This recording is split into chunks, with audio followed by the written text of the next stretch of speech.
The old way of thinking is let us sell raw materials abroad. So that's where you see people, for example, who are selling cocoa to some parts in the Nordic regions. And the Nordic guys are now selling it back to us as chocolate. The new way of thinking about intracontinental trade is you add value through regional chains.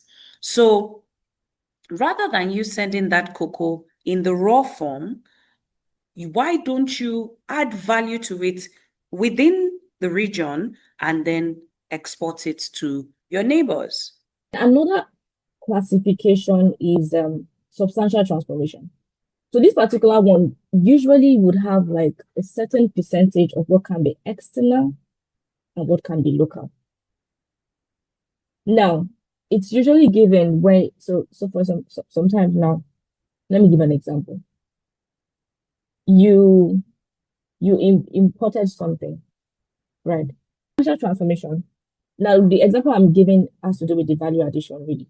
So a certain percentage of the product's value must be added in the originating country. And it cannot just be aesthetics. It can't be I import chocolate bars, and then I just do the packaging in Nigeria, and then it's classified as originating from Nigeria. No.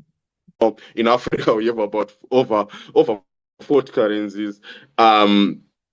And these currencies are not really stable at all. For example, here in Zimbabwe, these currencies fluctuate each and every day. You don't know the rate until you ask someone in the street, say, what is the rate today? Of course, the government may have its own official rate, but there is also the rate that is being implemented at the in the streets or where we live each and every day. So that is another challenge that we have, and we do not have. Of course, now we have the Pan-African Payment Settlement System, which is meant to integrate all these currencies on a single platform, so that when I pay something here, like in Nigeria, by the time the transaction is successful, it would already translated that into your